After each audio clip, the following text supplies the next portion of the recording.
Salut, c'est Max, bienvenue sur la chaîne.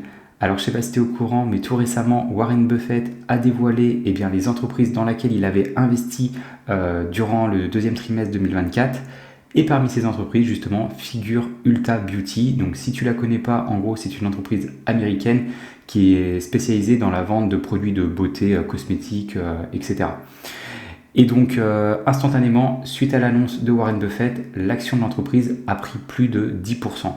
Alors, dans cette vidéo, on va vraiment regarder ensemble si moi, en tant qu'investisseur, j'aurais été susceptible aussi d'acheter cette action, ou au contraire, si je la trouve franchement de très mauvaise qualité, et surtout, à quel prix, quel est le prix maximal auquel moi, j'aurais été prêt à payer cette entreprise. Alors après, je tiens quand même à calmer les ardeurs de tout le monde. Oui, l'entreprise a pris 11%. Cependant, la position de Warren Buffett sur cette entreprise, ça ne représente que 0,1% de son portefeuille. Donc c'est vraiment une toute petite mise qu'il a réalisée. Donc du coup, on va passer sur mon second écran. Donc déjà, qu'est-ce qu'on peut voir ici? Donc voilà, comme je vous le disais, voilà actuellement l'entreprise qui prend 11,7% aujourd'hui. Donc du coup déjà, c'est une entreprise qui est encore relativement petite. Parce que quand vous regardez ici sa capitalisation boursière de même pas 18 milliards de dollars, c'est peanuts. Ensuite, quand on regarde ici, au niveau de sa valeur d'entreprise, on voit que la valeur d'entreprise, elle n'est pas très loin ici de sa capitalisation boursière. On voit qu'il y a ici un delta de 3 milliards. Donc ces 3 milliards, ça va représenter vraiment sa dette nette. Et ce qu'on veut, c'est que la dette nette puisse être remboursée très rapidement. Donc moi, je vais la regarder par rapport au free cash flow moyen là, qui est juste ici, au cours des 5 dernières années. Et comme on peut le voir, 3 milliards comparé à les 885 millions, on est ici à un petit peu plus de 3 années. Donc là, clairement, la dette nette de l'entreprise, elle est maîtrisée. Ça déjà, c'est très bien. C'est une entreprise qui a un bon bilan comptable. Ça, c'est cool. Maintenant, quand vous regardez ici, ces indicateurs de rentabilité, regardez bien, ils sont tout simplement excellent. Surtout là, au niveau du retour sur les capitaux investis, là, le ROIC, c'est vraiment la métrique la plus importante des trois.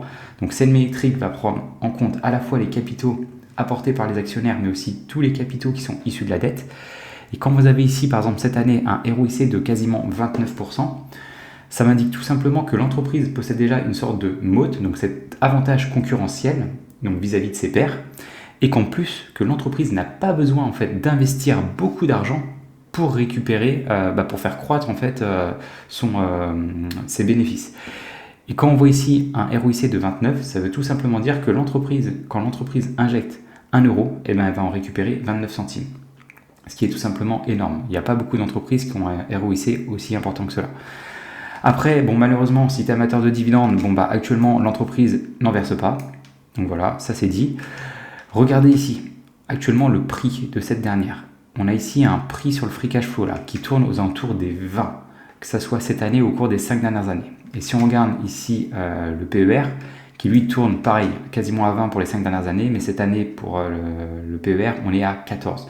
Donc là, potentiellement, ça pourrait nous indiquer que l'entreprise pourrait être sous-évaluée à condition qu'il y ait encore une croissance relativement importante de son chiffre d'affaires et des marges conséquentes. Quand on parle des marges, quand on regarde ici, des marges brutes là, de 39%, ok, c'est pas mauvais. Et ici, des marges nettes aux alentours des 10%. C'est pas ouf, mais moi personnellement, j'aime bien investir dans des entreprises qui ont au minimum 10% de marge. Donc là, pour l'instant, c'est une entreprise que j'aime plutôt bien. Si on regarde au niveau encore de sa croissance, au niveau de sa croissance, moi je vais vraiment la regarder sur 5 années, comme la grande majorité des entreprises. Donc si on regarde ici, en 2020, au niveau du chiffre d'affaires, 7 milliards 40, cette année, 11 milliards 21. Parfait, le chiffre d'affaires est en croissance, l'entreprise vend de plus en plus de produits. Ça c'est cool. Ça c'est un bon point, mais ce qu'on va vouloir aussi, c'est que à la fois le résultat net et le free cash flow soient eux aussi en croissance. Sinon, c'est-à-dire qu'il y a des frais qui se sont rajoutés. Donc si on regarde ici au niveau du résultat net, il était en 2020 de 700 millions, cette année 1,29 milliard. Parfait, le résultat net est lui aussi en croissance. Et au niveau du free cash flow maintenant, le free cash flow il est passé ici de 800 millions à cette année 1,04 milliard. Nickel, donc là vraiment l'entreprise coche pour l'instant toutes les métriques que j'aime voir, toutes les caractéristiques que j'aime voir d'une entreprise dans laquelle je veux investir. Enfin, la dernière chose qu'on va regarder, ça va être vraiment au niveau du nombre d'actions en circulation.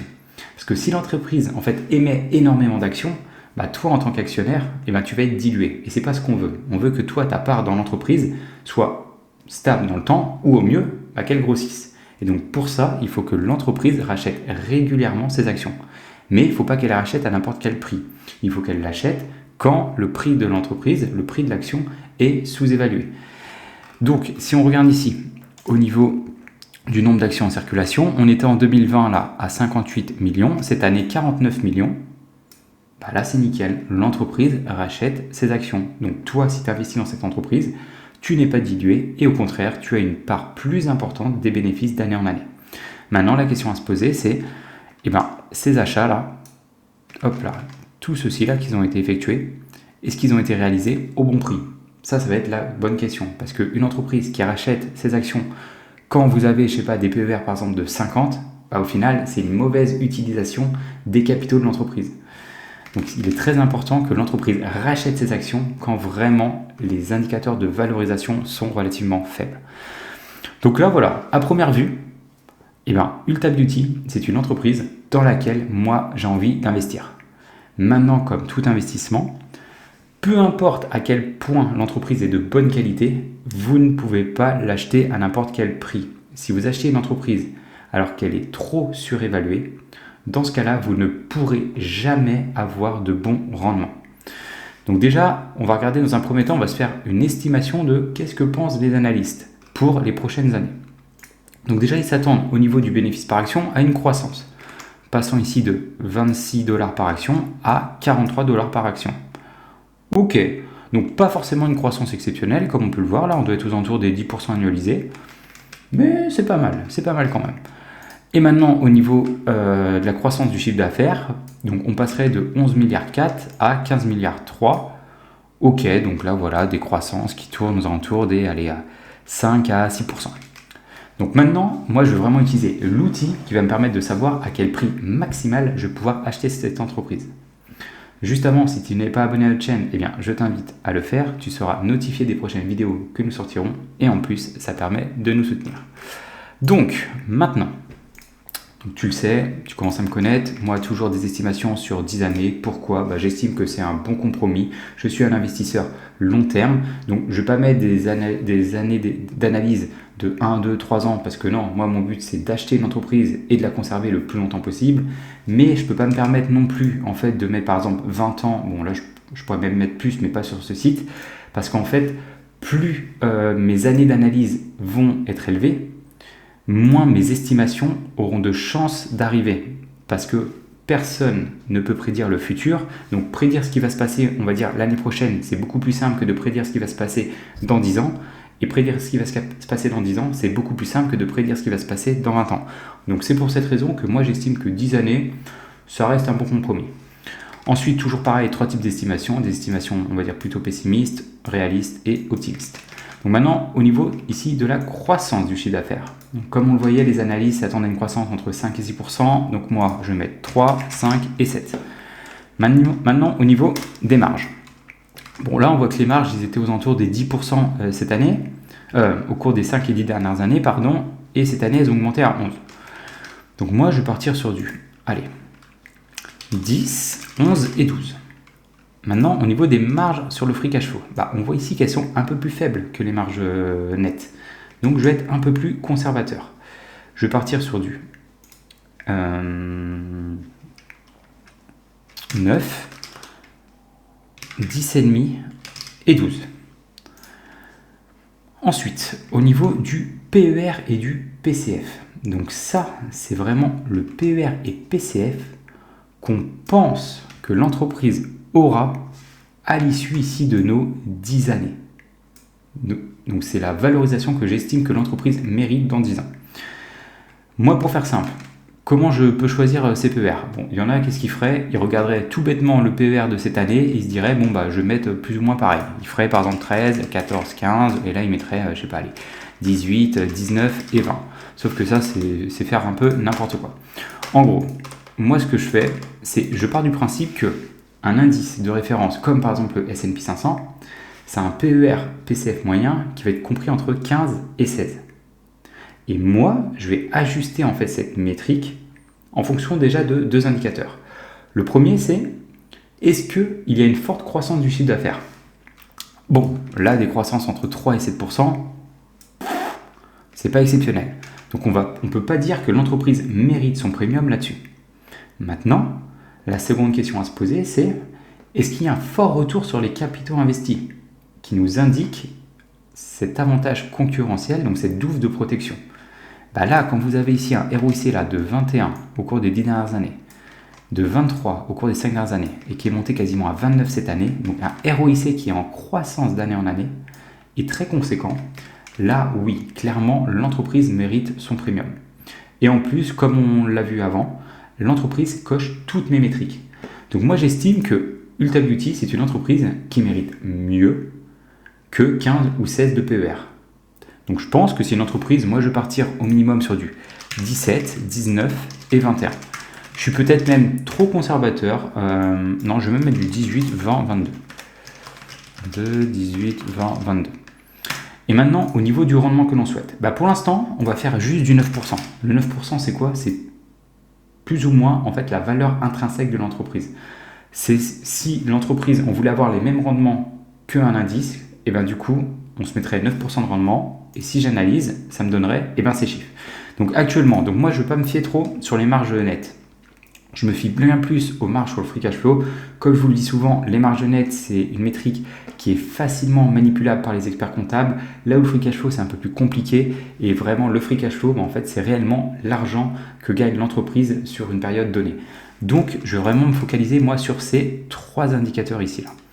Donc là, actuellement, si tu penses vraiment que mes estimations là, moyennes ou hautes, se réaliseront et que tu veux faire un rendement au minimum de 9%, tu peux acheter l'entreprise tous les jours ici à 368 $.